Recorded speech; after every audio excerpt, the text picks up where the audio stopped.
This is the Convene Podcast. Welcome to another episode of the Convene Talk. My name is Maggie, Digital Media Editor. Michelle, over to you. Tell us more about this topic today. Thanks, Maggie. So, in the January-February issue, we talked about listening and the importance of listening and how that translates to events to help people be more receptive to listening.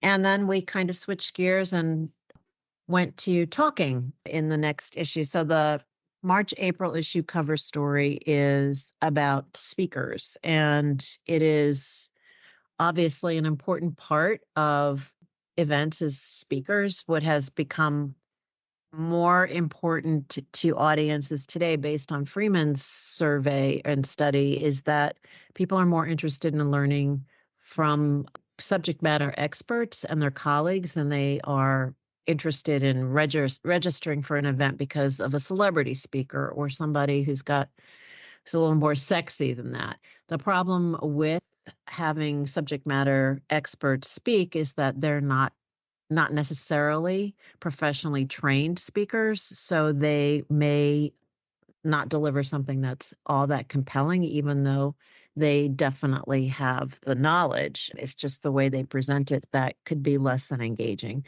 And this idea came from Barbara because I asked everybody what really stood out to them from convening leaders since I was not there this year.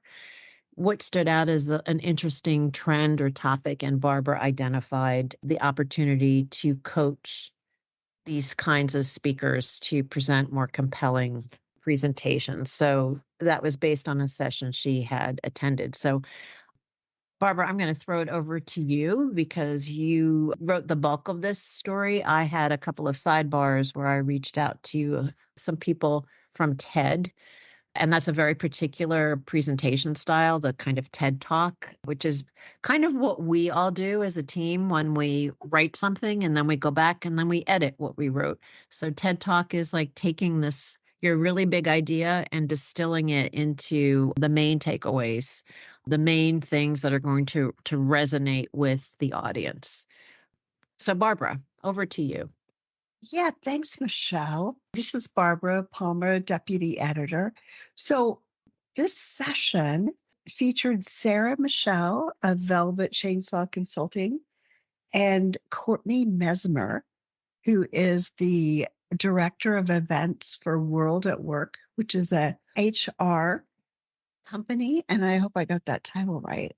Sarah said something from the stage, which I think was kind of like the organizing aha moment, I think, for a lot of people in this session. And she was talking to the audience at Convening Leaders and said, you guys aren't coming here to get more content. You're drowning in content. You're coming here to make sense of all that content you're drowning in. I just thought that really hit home just with my own experience of this acceleration of content coming from 1,000 pinpoints everywhere. The other really innovative thing, so Courtney had decided that she was going to remake this annual conference. And she described, it was very typical. And I would say if you're going to just one sentence that described it, it was more about slotting people into sessions than it was about thinking about the experience of the people that came there and who could deliver what they were looking for. And her solution was to really lean in on coaching speakers.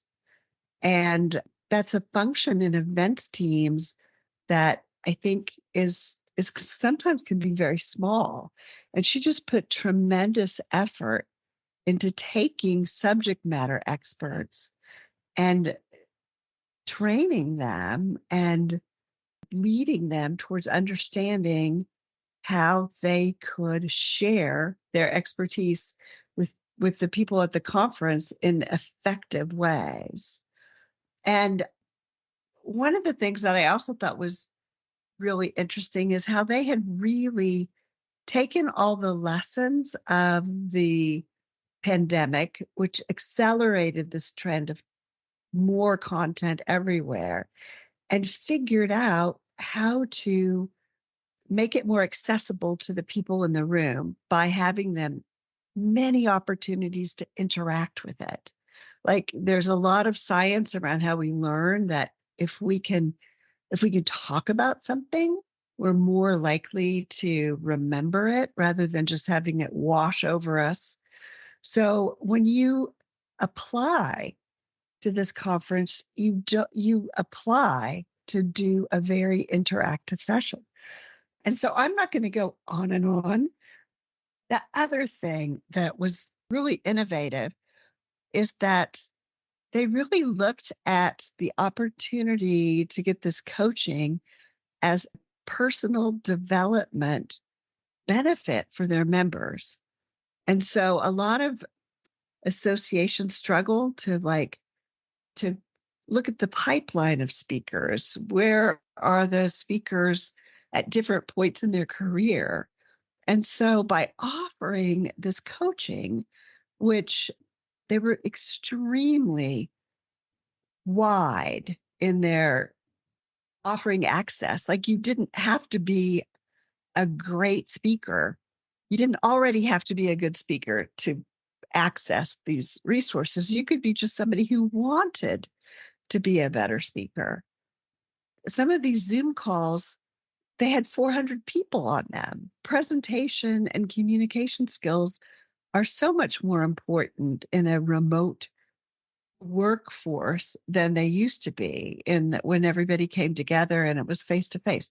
So as you can see, it was very rich, I thought.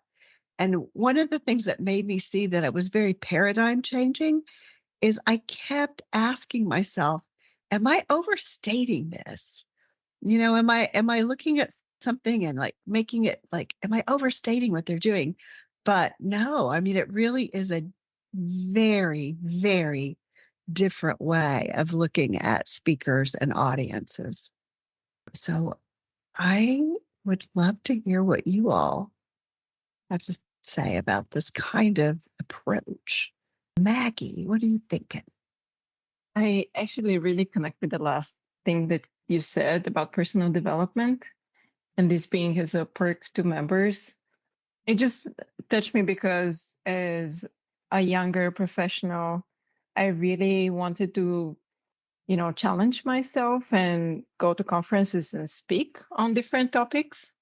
And I was often given the opportunity to do that, but I was never really that well prepared because nobody spent the time to help me prepare for those moments, which can be very important in somebody's career, right? You can take the stage, speak on a topic you're passionate about, have all the knowledge, but just fail to pass it along in an effective way. And when I read that, I was thinking, oh my God, if really that was available when I was starting my career in events, it would have helped me so much.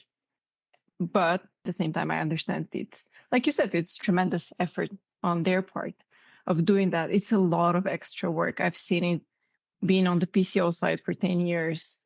I know how much they work on scientific programs, the amount of time it takes to build the program to select the speakers. But yes, at the end, it comes down to slotting them in the right spot. Little time is left to give more instructions to really improve the actual speech. And then you go in the conference room and you see all these terrible slides and all these people trying to understand and decipher what's on there, trying to see, trying to hear. And yeah.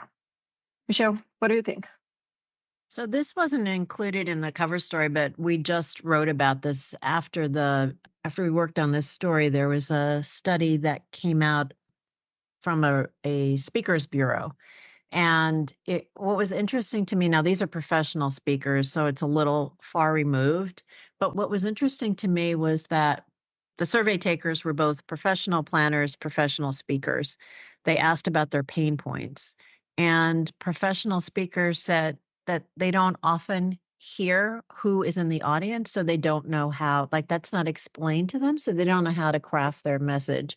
And then planners complain that speakers don't craft their message for their audience. So there's definitely a disconnect there.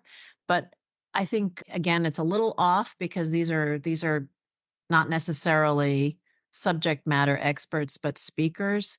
We have interviewed speakers for convening leaders and speakers for our other PCMA events who speak to us first before they've been signed, they have a contract, but we end up being the people who talk to them about the audience and acquaint them with the challenges our audience is facing as part of the interview process, because they have a basic knowledge of who it is that's going to be in the audience, but it's really interesting for them to find out more. And then the really good speakers don't just do presentation that is the same for every single audience. They really try to tailor it to the specific audience that they're speaking to.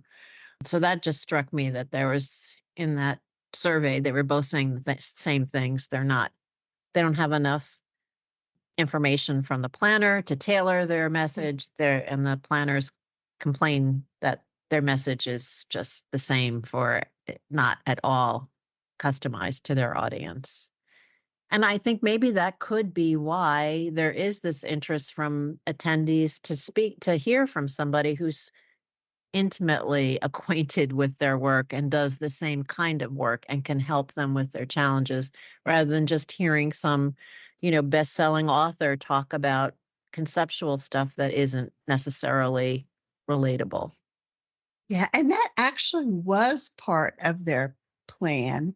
Part of their training was to tell the speakers about the audience. And they required every speaker to at least watch this video where they talked about who was going to be there.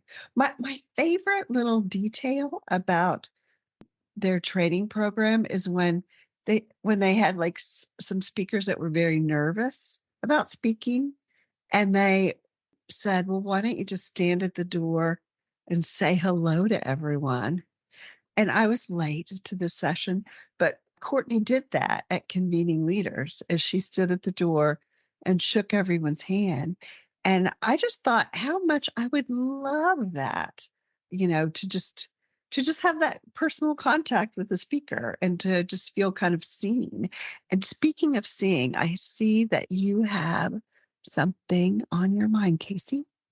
Yes, thanks, Barbara. This is Casey Gale, managing editor. Something I really liked that Courtney did, not only did she look at the kinds of speakers they had and how to better train them, but also the types of sessions they have. Total Rewards used to have 3-hour plenary sessions and then breakout sessions that were 60 to 75 minutes long. And she said her content team was actually pushing to make those even longer. And I think something we've found, particularly since the pandemic, is that people really want more white space in the program. They want more time to network and connect with each other outside of sessions. And so those long sessions aren't really what appeal to people anymore. So now at the Total Rewards 24, their longest sessions were 75 minutes at most. And those were actually sessions that taught specific skills. So it was debates, roundtables, hands-on workshops. So those kinds of sessions that were longer actually incorporated that kind of networking and connection, which I thought was really interesting. What I always find interesting, and I can definitely relate to this, is the fear of public speaking is like right up there with the fear of dying. So it's like a lot of people are super afraid of public speaking. And in my career, I had the opportunity to work for a voiceover artist once and a public speaker. And her best piece of advice that I always think about is focus less on yourself and more on the kind of value you want to give to your audience. So what is it? Stop thinking about, oh, I'm so self-conscious about how I'm appearing. Are they judging me? Do they like what I'm wearing? Am I dressed correctly? Do I fit in? And more about what value you would like to present, what information that you think will be valuable to the audience. And so that takes some of that fear away. And fitting in, I just heard something from Brene Brown, which I absolutely love. The opposite of belonging is fitting in, which I didn't think of that ever, but it is. Belonging is where people accept you and you feel like you're embraced by those people in that community for who you are. Fitting in is how you change yourself in order to belong, you think, in that group. I just loved that she said that. Well, she's genius. We all know that. I just want to relate to what you said, and similar to Barbara's point on shaking the audience's hand and greeting them at the door, just to remove that fear from the part of being on stage. What I actually found that works for me, and I've done it in a few conferences, and I think the first time I did it was because I was put in the slot right after lunch, and I thought, really? No. And first of all, I was very self-conscious, very afraid. And then I had the knowledge that this slot is the worst. So I thought, you know what? I'll just make everyone dance and use the silliest moves. And I'll just go there, shake things off on stage with everybody doing the same with me. Also, we'll get them up and moving after lunch. And, the worst will go away. And it was really like that. It was really fun. I get these few minutes on stage to just do something silly and I think, okay, there cannot be anything worse to happen on stage than my dancing in front of everyone. Everyone is with me. They're dancing back. And yeah, and then it's like it takes a completely different tone. And I think it's really helpful. Of course, you cannot do it for every session and not every type of speaker can do it in every situation, but it's just one thing that I found it really worked for me on a few occasions. I love that. Jen, anything on your mind? I don't have much to contribute to this one.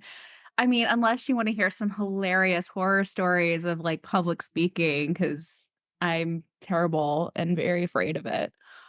What you said, Michelle, that advice that person gave about public speaking like resonates with me because I think, yeah, public speaking just has always terrified me. I had some like bad experiences like early on when I was younger that were like horrendously embarrassing. And ever since then, I just have had a mental block. So that advice that they gave, I think that makes sense because it takes, because in my head, and I'm sure everyone who has a fear of public speaking has similar fears is, you're just afraid of looking stupid. And mine, where I get kind of tripped up is my brain just goes blank when I get in front of like a large group of strangers. I think it's because my brain as a writer has been trained.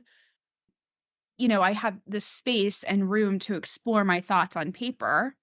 It's not like I have to immediately come out with some genius thought. I can do it at my leisure in a Word doc, in a notebook, whatever.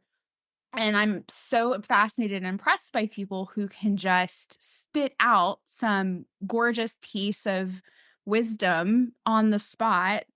And I'm sure it's a muscle. It's a muscle that you train to do over time. Some people are probably born with the gift, some people aren't, but I'm sure they had to work on it regardless. I do think it's a different skill set. I totally agree with you. And maybe you get better as you do it, but there's a reason. I always say this if I'm asked to be on a panel, there's a reason why I do my best work sitting at a desk with a laptop, because I can erase those words. I can edit myself. I can, as you said, be more thoughtful about what I say. I can make myself sound better. I can make it a little more engaging, but that's at my desk, not in front of a live group. And it's sort of the same thing as I understand the work we do is very different than the work of our readers because they're putting on live events and they're in the moment.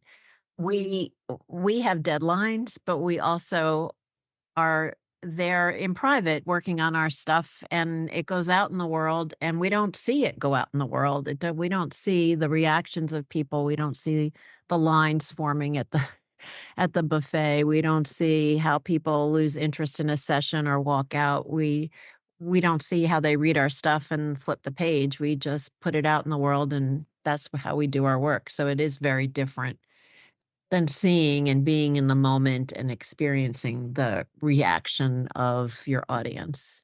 You're both doing public speaking right now without coaching. I know this has taken some time to get used to. I think with things that I like know very well and have like a really strong connection with, it's easy.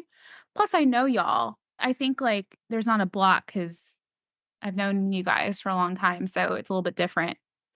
And you know what? I think also because our job is so research based that when we're asked to talk about something off the cuff, personally, it's very difficult for me. And even in my personal life, I never want to talk about something like politics or current events if I haven't like immediately, like right beforehand, brushed up on what I'm talking about, because I don't want to say the wrong thing or, have inaccurate information that I'm spreading. So I'm very conscious of that. And I think that's from our job.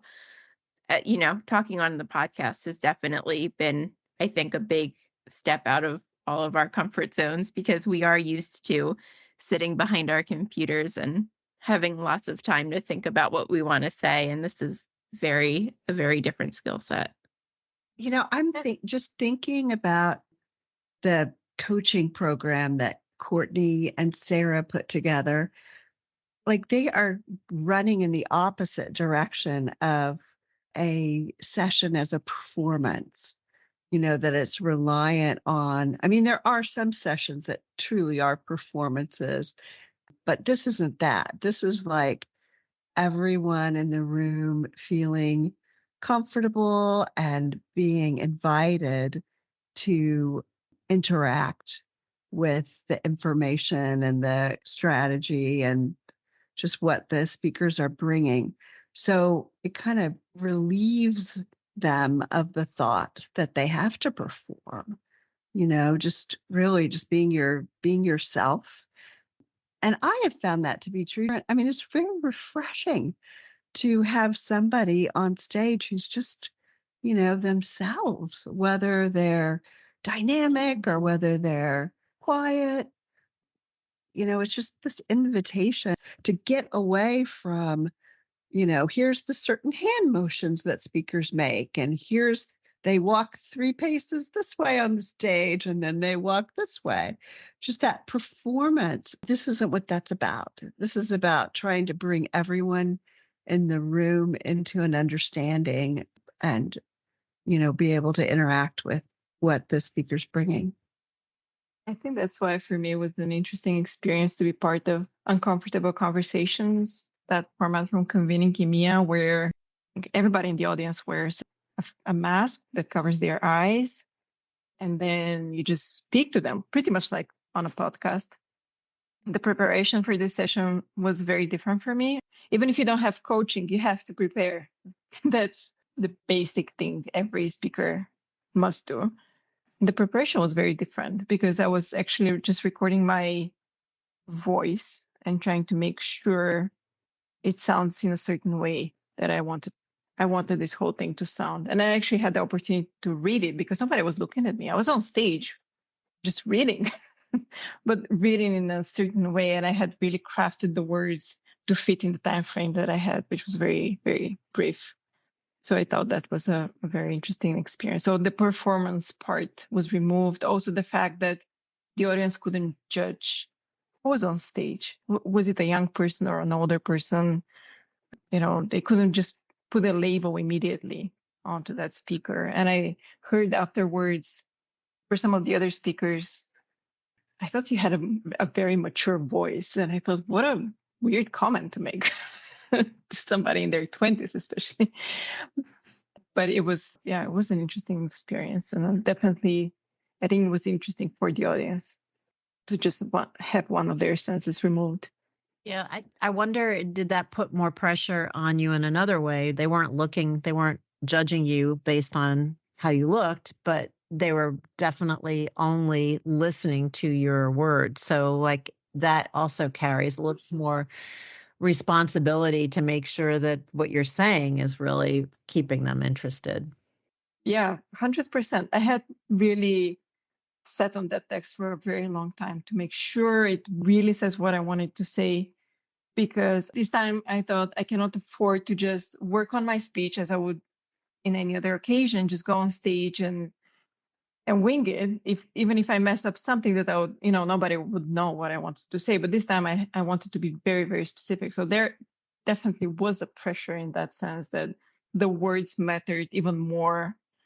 Maggie, I am curious as to how it felt like, even the speaking that I've done, like you definitely get something from the audience.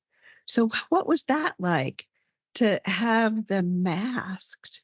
I mean, did they still react even though they were masked? Or what was the relationship between you and the audience because they were masked as a speaker? The only thing you could observe is their body language. So were they leaning back and just listening in a relaxed sort of way? Or were they coming forward, kind of giving you the sense that, okay, I'm here, I'm really listening to you? I believe, like in every such situation, there was a mix of all Okay. of those. And interestingly enough, last year when we did uncomfortable conversations, I saw people wiping under their masks, and afterwards, because it was too dark, because the room is purposefully, with the dimmed light. Afterwards, I asked somebody from our team sitting at the back, and I said, "What was happening?" Because she said people are crying. They were wiping their tears out of the story that they were hearing. So that was very interesting, really, really interesting experience too. And again, in this situation, you don't focus that much on the audience because you're just focused on delivering the message in a clear way. But afterwards, hearing back, hearing the feedback was interesting for sure. I think for me, I stopped looking at the delivery of a presentation. The best speaker I ever heard was Doris Kearns Goodwin, who wrote, among other books, biography of Lincoln. And she came to a podium and she stood stock still at the podium for the entire presentation. I thought, oh God, this is going to be dreadful. And it was the most fascinating presentation I've ever heard. And I'm not even like a Lincoln, fan. I'm not a big history buff necessarily, but it's just that she just had such a great and compelling story and a way of presenting it that was very authentic. So I stopped looking for people to be on the stage and taking, as Barbara said, the 3 steps here, the 4 steps there, using the hand gestures perfectly, having the greatest slides behind them to demonstrate or to make their point, emphasize their point. It's really about the message and how you're able to authentically convey it. I'm just curious, Jen, what if you had really good coaching and the certainty that you would get coached really well? Would that make you feel a bit more comfortable? Yeah, it would. I've worked at it. I mean, when I did my yoga teacher training, which for reference, like I didn't do it to become a yoga teacher. I did it to further my own knowledge, my body intelligence, and just because I love yoga. But at the end, you're required to do a teach out. So you have to get out up in front of a class. Actually, you have to do it a couple times and teach a class. And not only does that require speaking, but it requires like you're practicing along with them. And there's like, there's more to it than just speaking. So that was like multiple challenges in one thing. And I'll be honest, I had to take a Xanax before and I barely got through it. But, the speaking part was the hardest. But yes, practicing beforehand, having some coaching from the teacher who was teaching us helped significantly. But yeah, I would love to do that. I would love to go through a coaching program. I took a speech class in college And that's where I had like a horrendous experience because we had to get up and give a speech, and I think it had to be like a few minutes. I can't remember. I think the max you could go was like 4 minutes, and I can't remember what happened, but I just wasn't paying attention to the time because there would be someone in the class who'd raise a sign, be like, "You're over." And I just completely lost track of what I was doing. And I went over by like 2 or 3 minutes, and it was super embarrassing. And people were like laughing. And I felt so bad about myself. And that's when I was like, I never want to get back up because I thought I was doing okay. And I thought I was being off the cuff. And like, it was horrible. Anyway, so yes, open to coaching in a safe space. Yeah, and you can see how this coaching program that's, that they develop that is really available to people who are members is such a member benefit, and it's become like part of their strategic plan. Like that is a member benefit. And I think that that's really innovative. We all need to become HR specialists just to become members, get the coaching. I would actually, we read our articles, and I would love coaching on that because I just feel like, like I think it's really hard. I find it very hard to listen back to it. Oh, when you read your article. Yes. Do you guys listen back to? No. And I just feel like, okay, that is the first rule in getting better.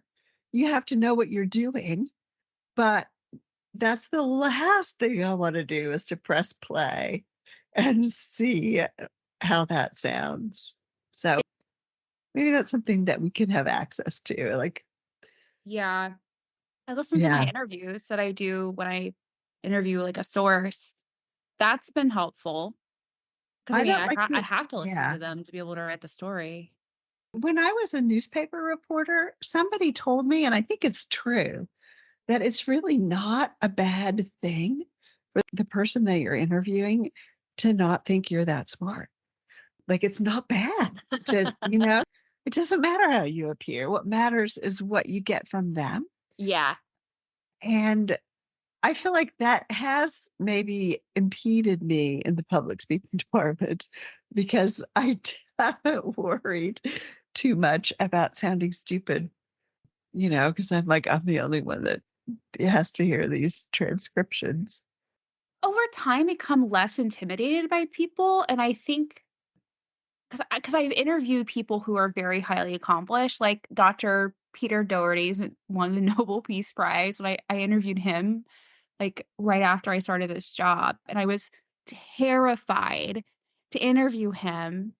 And I was like, I remember calling my dad and asking him, because he's this guy's a doctor. I was like, what do I ask him? Like, how do I talk to him? Da, da, da, da.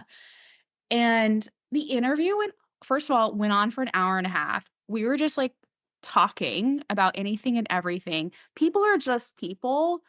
And I feel like the more people I talk to or interview are highly accomplished like that, they're not like, yes, they have that part of them, but there's also a very human part of them. And I try to go for that immediately. And they're going to get in there what they need to say. I feel like that has made those types of interviews and being around those types of people a lot easier.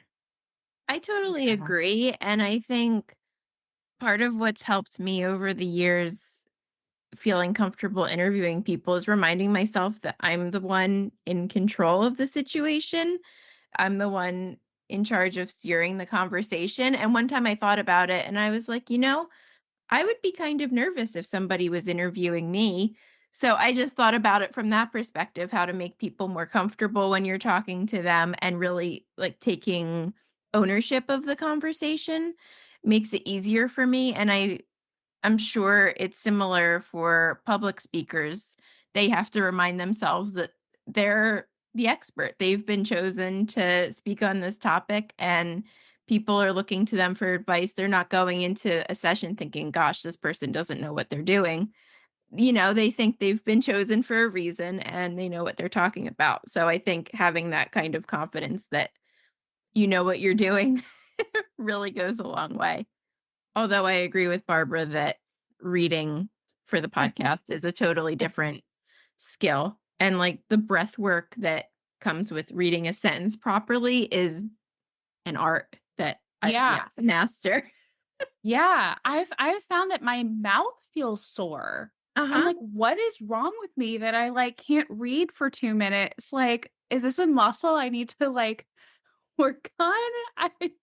How do like people like do voiceovers and stuff for like cartoons? Like, what are they doing to I prepare? have so much respect for audiobook narrators. I did before because I know that's such a specific skill, but I feel like you said, I can't read for 2 minutes without like hiccuping or my mouth goes dry or something weird happens and it's very difficult. It is challenging. Surprisingly, I had no idea. But at least you don't have an alter ego. Every time I have to record something, my alter ego comes out to play. And it's this very expressionistic